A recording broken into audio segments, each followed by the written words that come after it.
Hey everybody, it is New Tool Tuesday. Try saying that fast 3 times in a row. I have got some awesome stuff to show you. I'll probably tell you more about it as going, but north of me here a little ways, there was a small fabricating machine shop. He was heavy to fab and welding. Some machining, I would say, was his main thrust. But anyways, Hardin's Welding. Some of you local viewers may have remembered him. He's been in poor health and sold everything lock, stock, and barrel. And the gentleman that bought it wants the building for other purposes. So he's clearing stuff out. Really cool guy. And just make a note of, I'll probably try to get over there and shoot some video because there's more stuff in there. And I told him I'd try and get it uploaded and see if there's anything any rest of you are interested in. But at any rate, I bought some stuff off him. He's been being very reasonable because he wants it out. It's going in a scrap hopper eventually if somebody doesn't buy it. So get ready. I have been waiting a long time for this machine or one like it to show up.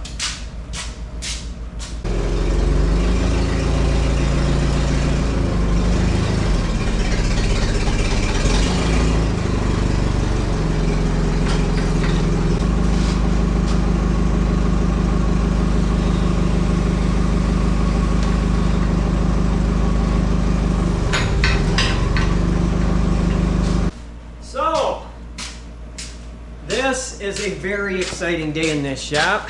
Let me get you around and show you this thing. All right, so what this is, everybody, is a Cincinnati 2MI. This one has all the features that I've been looking for in a horizontal mill. It has the universal swiveling table. It has the universal swiveling head. This machine is 5 horsepower, number 50 taper in the spindle, which is very important because any of you that have been watching a while know that I acquired a Kearney and Trecker 3CH a while back, and it was just so shot that I had to mothball it. But what it came with is the bottom 2/3 of the shelf on that pallet rack is solid number 50 taper tooling. So as I've been hunting for another horizontal, it had to be 50 taper because any of you that have tried buying tooling know the tooling costs as much or more than the machines do and harder to find. So at any rate, this machine, while looking really grungy, I've done just enough cleaning a few spots. See, I am seeing flaking everywhere that I've looked on the ways on this thing. It appears to be in really nice shape. So the deal is we're going to give her a good cleaning up and oiling up, fill the lube cups and the oil reservoirs, and we're going to see if we can get it going. So here's where it gets even more exciting. So far, this is all I've got of it in here. Tailstock, I got it with the actual Cincinnati dividing head. Now what I didn't get is the drive unit. I'm not sure if this one never had one with it or if it got lost. I mean, it's got the end cap on it, so it's not like somebody just yanked it off, left it on the floor. But that's something, if anybody out there knows where I can lay hands on one, I would like to play with some helical gear cutting. So that said, everybody, I am just over the moon excited to get this machine in here. Now, I'm going to mention at this juncture, we'll take a look out the back door. This officially means that the Kearney and Trecker 3CH is going. I've only been keeping it here. You can see it's stuck out in the shed here because I was hoping I would find another 3CH or a Kearney and Trecker close enough to it that like the vertical head would fit it and stuff. But now that I've got a Cincinnati, it's time for this to go. And the reason I'm telling all of you that is I do not want to scrap this machine. If anybody out there can use it or parts off from it, please get in touch with me. Right now, here's what I'm thinking. If somebody wants the whole machine, $750 with the vertical head, it's yours. If somebody wants me to just pull the vertical head and crate it up, I'm probably going to want $500 for that just because I'm going to have a fair amount of time into screwing around with it, and honestly that's cheap for a vertical head by itself. So if somebody out there wants that vertical head, $500, you pay the shipping, I'll get it crated up for you. And then along with that, if anybody else out there has got some part or piece that your 3CH or other model, if you know what interchanges that this might have on it, by all means get in touch with me. Something else I got to show you pertaining to that is when I got it, I got an extra drive gear for the vertical head. And I know those are really hard to come by. I remember Keith Rucker hunting long and hard. Now what I don't know, I set it out right here, I've never had the head off that other one, so I don't know for certain if this is the correct one that goes on a 3CH or if it's a different one. This one is 28 teeth, and the gear face is like 1.5" or something wide. So, at any rate, if somebody wants that, I would let you have that thing for 200 bucks, which is $100 cheaper than the cheapest homemade one that I could find on eBay, and that one's an actual hardened Kearney and Trekker. So I'm starting to say I'll part with the stuff I've been hoarding now that I've got a Cincinnati. So, and relating to that, if you have anything Cincinnati related that I might want and you need that, call me. I'm all about horse trading. But anyway, all right, there's the unashamed salesman pitch. But now I got to show you, I'm going to bring the rest of the plunder in out of the truck, show you some of the other stuff. Like, here's some of what I got out of this. Is a whole bucket full of feeler gauge stock, which you cannot have too much of that around the shop. I've actually brought a bunch of stuff in already that's kind of mixed in.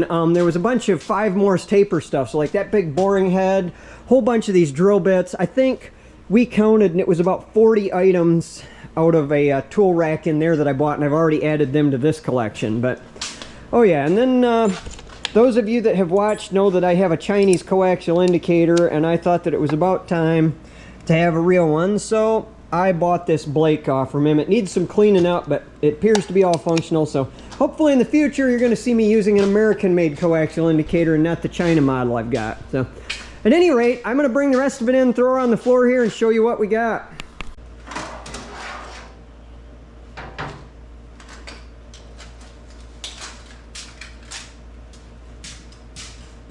All right, so let's go through this stuff. So obviously these are arbors. Now I did get some nicer ones with this machine. I got those out the other day. I think this was some of his beater ones. They were leaning up in a corner in the back. Like this one's got a drive ear broke off on it, but you never throw away tooling as long as there's any possible use for it. So this big collection of end mills. I don't have a lot of use for them as actual end mills, but what they're really nice for is when you've welded up a bore and you want to punch back through there and save yourself a bunch of time with a boring bar. Those remove material way faster than you can with a boring bar. And then the other beauty of those is they don't tend to push off center the way a drill bit does. Even a core drill isn't quite as good as one of these is for going back in the hole and opening it up. So a lot of times, you know, I might be sending it in some hole where I know it's going to trash the tool, but if I pick them up, you know,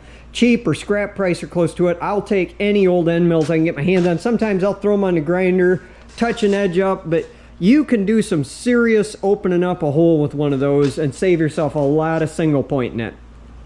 So this is pretty cool. This is something that fits right in with a theory that I've had for a long time, which is that a horizontal mill is just a really big T-style lathe if it needs to be. So somebody, I don't know if it's factory or what, it looks pretty legit, has got a number 50 taper. So picture this, you stick that thing in here, run the ram back so it's past it, and your swing radius, it's basically a glorified gap bed lathe. Now, I realize spindle bearings and size, you shouldn't be doing any crazy hogging, but you know, this thing, I haven't thrown a tape on it, but with the table all the way down, this sucker probably swings something 4 foot in diameter. I mean, it'll knock the socks off what that big Mastiff will swing. So, you know, if it's something light where you're not doing heavy machining, I mean, picture that. You get this set up. I think a faceplate would be a nice option, but get a hold of something and set her down, turning slow, and clamp yourself a tool out here on the table and you go to machining. So, and then the other thing to think about is because this is a universal mill, you can set the table over on an angle and cut like really big shallow cones that are large diameter, much more than what you can get away with turning on the compound on a lathe. You know, even the biggest lathe around here has only got maybe 4 inches of travel on the compound, whereas this thing, you know, you could cut a taper across the entire face of a 4-foot disc if you needed to. So there's some things that this is capable of doing that I'm pretty excited about. So that's pretty cool. These were just some random removable top jaws that were in a box, and I have so many chucks around with ratty jaws and stuff that I got those just in the hopes that maybe they fit something I've got. So here we got a whole bunch of just old school end mills, various degrees of carnage and destruction. Like this one's got big chunks knocked out of it. Same thing. I'll take these, and if I got some hole with a bunch of hard old weld or something in it that I just need to hog out, and I know it's going to wreck the tool, I'll go grab something out of an old holder like this that I know is basically trash, grenade my way through the hole, and then throw that in the garbage or in the scrap bin when I'm done.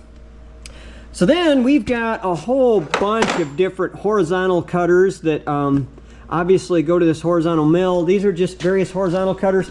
This is a drawer that I'm very excited about. This is all, you know, slotting cutters or saw cutters. I am very deficient in these, so this is going to be very useful to me. You know, some of this other stuff, like these giant radius cutters, I probably won't ever use them, but we'll keep them. Here is another drawer I'm really excited about. This is a whole bunch of involute gear cutters, and I have almost nothing in those, and if you're gonna own a horizontal mill, then by golly, you ought to have some. So yeah, there's another one, ought to go back in there. But so I am super stoked about those. Let's see here. Oh yeah, this is some cool, just little odds and ends, you know, chamfering tools. Oh, I should mention, like these boxes, these are all brand new number 40 taper tool holders. And then there's like, you know, a 40 taper to R8 adapter. And that's sweet because this is 40 taper in the vertical spindle. And I don't have a ton of 40 taper stuff around. I had a fair amount when I had my Gorton, but then when I got rid of the Gorton, I ended up giving a lot of my 40 taper stuff to a friend of mine that had a Bridgeport Series 2. So this is kind of helping me retool and fill some of the gaps in a little bit there. So here's some interesting stuff. Oh, this is cool. This is a whole holder full of T-slot cutters or Woodruff cutters, depends on what size they are and what you want them for. But that's something else that I've got some of, but this is really going to expand my collection. So then some of the rest of this is like this. This is a brand new unopened can of 1/8 inch 7018 Hobart rod. I don't know of any reason, unless the can's got a hole in it, why that stuff ain't perfectly good. So that's just grab it and burn. And then there's some weird stuff in here like this. I got to look up mill 9018. I'm assuming that's 90,000 PSI tensile, super high tensile rod, 3/16, brand new unopened can. Some of these are open, but you know, like this is 308 stainless rod. This is an open can of Jet LH78. A lot of this is stainless rod I collected up. Some air arc rods. These though, this is what, I gotta dig this out. I'll move some stuff. I want to show you these. This is very interesting stuff. So this is something from Eutectic. Eutectic rod. This is 1/8 inch. It says for all cast irons. These are, as far as I can tell, uncoated, other than being plated to prevent rust. I'm assuming what this is for gas welding or puddle welding on iron. Got a box of 1/8 inch and an unopened box of 1/4 inch. Very curious, any of you guys that have been around long enough to know, I'm hoping that's what it is, because the iron rod that I've bought so far is really hard to find anymore. And the last batch I bought, a pound of it cost me 80 bucks for the low silica iron gas welding rod. And if this stuff is what that in fact is, this is like a lifetime supply for me, and I'm going to be just over the moon excited. But anyway, I'm quite curious if any of you know what exactly the purpose of this is. I'm assuming the fact that it has no flux on it and says it's for all cast irons, that this has got to be cast iron gas welding rod.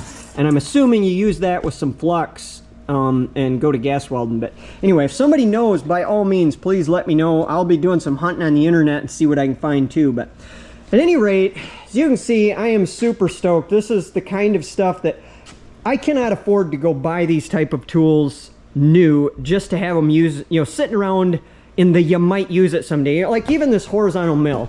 I don't specifically have a job this instant that needs one. I can't go out and spend thousands of bucks to buy one. I can't afford to go spend 850 bucks and buy one and clean it up and fix it up and put it back to work and, you know, basically justify having it sitting here for that one job that comes along that needs it. And maybe it's 20 jobs, I don't know, but I'm 3/4 a museum for old machines, and this thing is like scratching the old machine itch for me like crazy. So at any rate, I guess, yeah, that's it for now, guys. But you'll be seeing more of this stuff in action and probably see this thing getting cleaned up. I'm sure we'll have a video of cleaning up and powering up this. I am super stoked to see this thing spin and make some chips. So anyway, catch you guys next time.